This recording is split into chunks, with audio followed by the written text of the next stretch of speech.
July 31st, the Alpha and Omega, Christ or the universe. Biblical cosmology confirmed by the microwave image.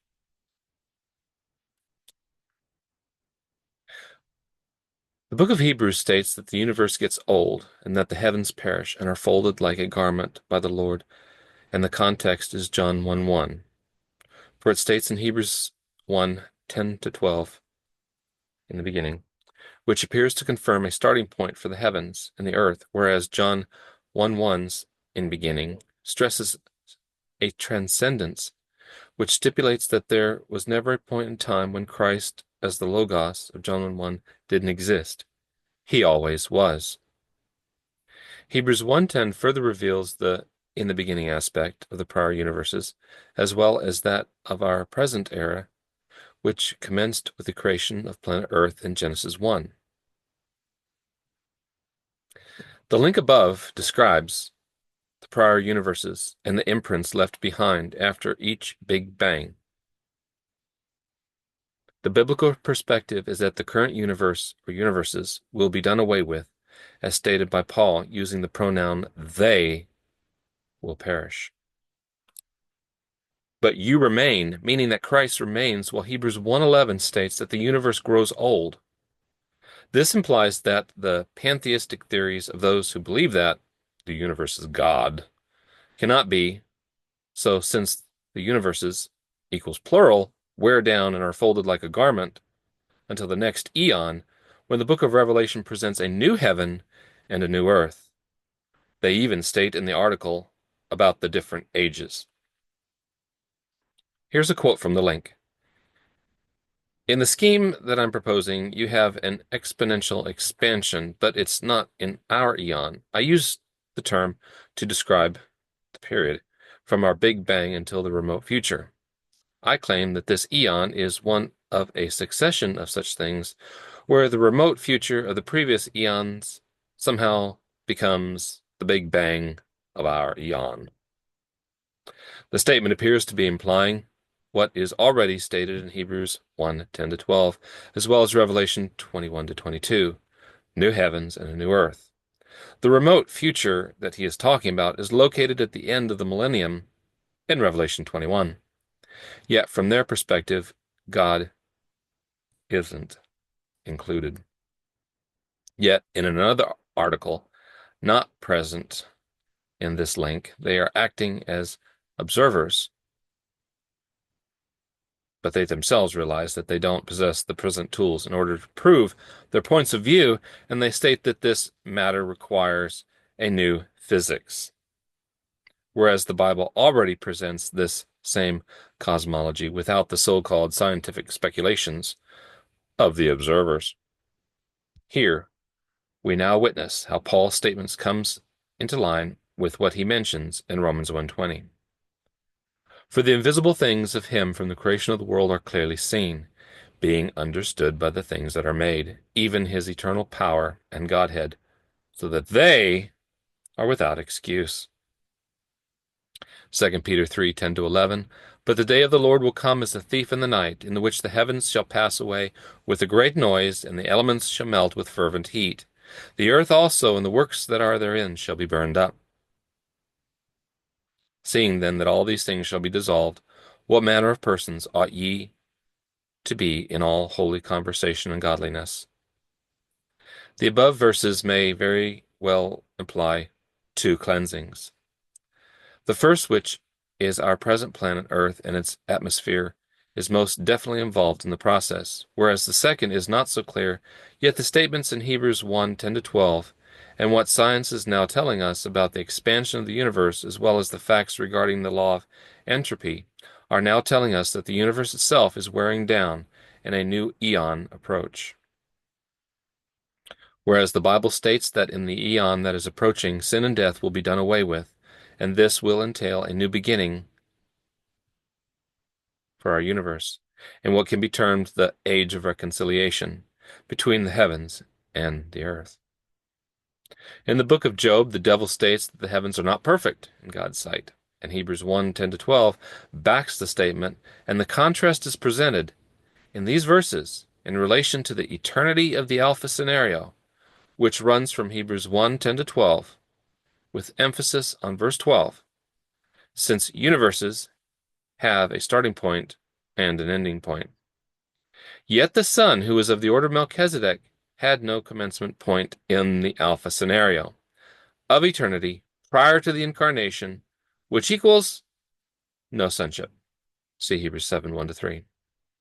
Hebrews 1:10 to 12 is clearly in reference to John's 1:1's transcendent revelation of in beginning. Then Psalms 102:27, but you are the same and your years will not fail. The revelation of the heavens.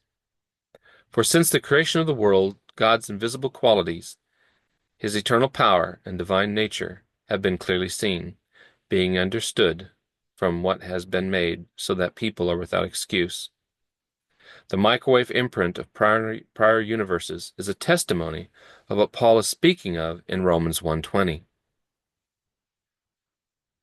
The revelation of Jesus Christ, he who made the heavens, the universe. The paradox. As far as the Son's divine nature, the creator of the universe, Scripture clearly states that the universe changes, but that the Son remains the same. In Psalms 102:27, but you are the same, and your years will not fail. So how can this paradox be explained? Since Jesus Christ is now the Son of God, and since sonship involves a commencement period or a starting point, as in begotten? The answer is found in Revelation chapter 22. Christ said, I am the Alpha, Revelation 22:13, and he establishes his eternal divine status, and this is synonymous with the root of David, Revelation 22:16, meaning he has no beginning or end. He is the divine identity, the first angel said to worship, the Alpha and Omega, he who made, Revelation 14:7. Furthermore, John 1:1 presents no fathers or mothers or sons or daughters without genealogy, and this is clearly reflected in the Apostle Paul's statement in Hebrews 7:1 to 3. Christ's role as Melchizedek. For this Melchizedek, king of Salem, priest of the Most High God, who did meet Abraham turning back from the smiting of the kings, and did bless him, to whom also a tenth of all did Abraham divide, first being by interpretation king of righteousness, and then also king of Salem, which is king of peace. Without father, without mother, without genealogy, having neither beginning of days nor end of life, and is made like to the Son of God, doth remain a priest continually. The revelation of and the true definition of sonship. The context of sonship. Romans 1:3 equals Son of God, according to the flesh, the seed of David. Contextually speaking, sonship is the throne of God on planet Earth by way of Adam, who, being planet Earth's genetic father, handed over our planet to Satan. Christ, being the Logos or Word of John 1:1, being equal to God, as stated in Philippians 2:5 to 7, lowered himself by taking the slave form of human genetics, John 1:18. Here's where the uniqueness aspect comes into play. Since we are talking about the merger of the divine with human genetics, and according to Revelation 22:13 and 16, we refer to this as the Omega scenario of sonship, which equals the throne of God on planet Earth, Hebrews 1:8. This is clearly stipulated in Psalms 2:7, which is the throne of David on planet Earth, and the specific king is of the order of Melchizedek, as seen in Psalms 110, verse 4. Notice that the context of sonship has nothing to do with an eternal sonship in the heavens prior to the incarnation, but is in relation to the installment of God's Messiah King, Jesus Christ, on Zion. And the context of the opposition are the nations and kings of planet Earth. Note carefully Psalms 2. In Psalms 2, the king on the high hill of Zion says, why have nations tumultuously assembled, and do peoples meditate vanity? Station themselves to do stationed themselves do kings of the earth, and princes have been united together against Yahweh and against his Messiah. Let us draw off their cords and cast from us their thick bands. He who is sitting in the heavens doth laugh, the Lord doth mock at them. Then doth he speak unto them in his anger, and in his wrath he doth trouble them. And I have anointed my king upon Zion, my holy hill. I declare concerning a statute, Yahweh said unto me, My son, thou art, I today have brought thee forth. Ask of me, and I give nations, thy inheritance, and thy possession, the ends of the earth. Thou dost rule them with a scepter of iron, and as a vessel of a potter dost thou crush them. And now, O kings, act wisely. Be instructed, O judges of earth. Serve ye Yahweh with fear, and rejoice with trembling. Kiss the chosen one, lest he be angry, and ye lose the way, when his anger burneth but a little. O the happiness of all trusting in him. The priest of God. Melchizedek was an eternal being, the Word. John 1:1. No father, no mother, no beginning of no days, nor end of life. This is a clear description of Christ in the Alpha scenario, prior to the Incarnation, which contextually is in relation to the unique aspect of the Incarnation, which is the melding of his divine nature with the human genetics of Mary. Romans 1:3. And therefore, this is the Omega scenario. This has nothing to do with Greek emanation theories of Christ the Word or the Greek Logos being birthed at some point in eternity prior to the Incarnation. This is falsehood, and it stems from the Neoplatonism school of the Jewish theologian Philo of Alexandria, who formulated the theory of an emanated Logos, whose father was the universe. So here comes the final question. How then was Melchizedek made like unto the Son of God? The answer is simple, and it's found in the Mount of Transfiguration in Matthew 17, where the splendor of Christ's pre-existent glory of the Alpha scenario is revealed to his disciples on the Mount, but the difference being that it took place in the Omega scenario of sonship. Our final verse, Romans 1:4.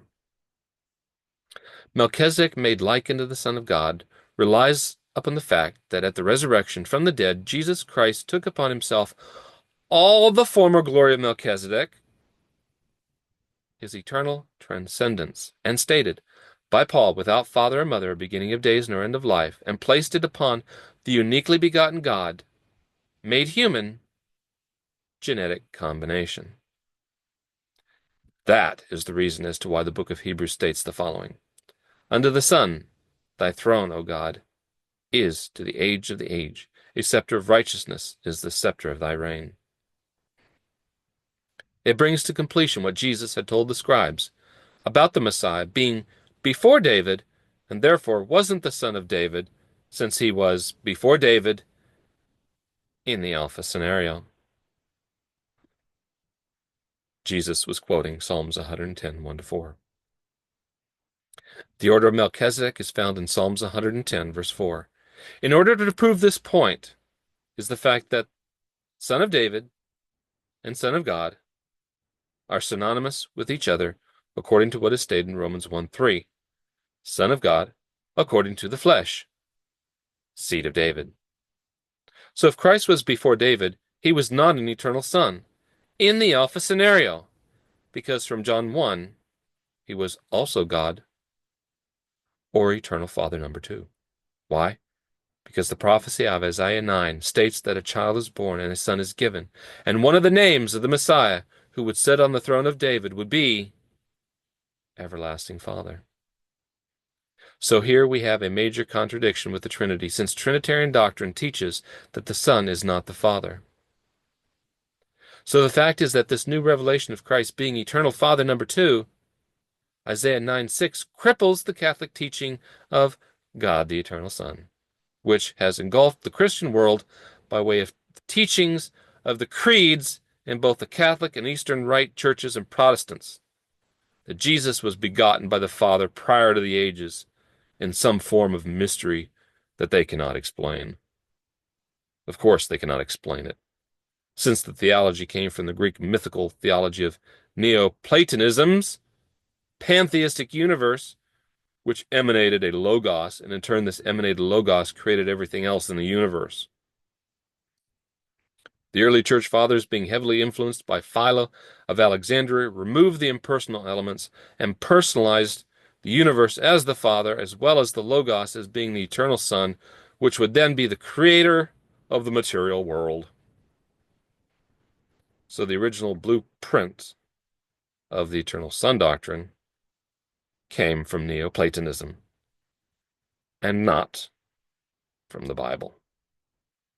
Conclusion: the facts revealed in relation to the microwave imprint of former universes reveals what the Bible states in Hebrews 1:10-12 about the transcendental state of Jesus Christ prior to the incarnation as also God or eternal Father number 2, and how this everlasting existence translated over into the matter of sonship by Jesus Christ retaking his former glory prior to the incarnation and placing it upon his body, which after the incarnation was a combination of the divine spirit of Revelation 4 and 5 and here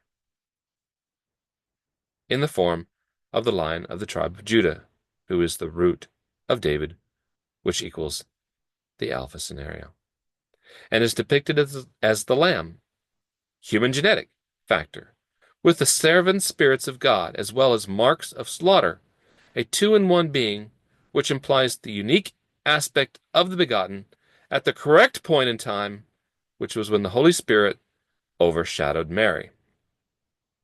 So contextually speaking, this confirms the point in time of the uniquely begotten, whereas the advocates of the Trinity doctrine, as well as the Arian emanationists, would have you believe that this took place prior to the incarnation. And the conclusion to this study at this juncture reveals that most religions are now in opposition to the first angel's message, including Laodicea, with their fundamental beliefs 2 and 4, whereas the first angel, which tells us to worship, he who made the heavens and the earth, was his original identity, Alpha scenario.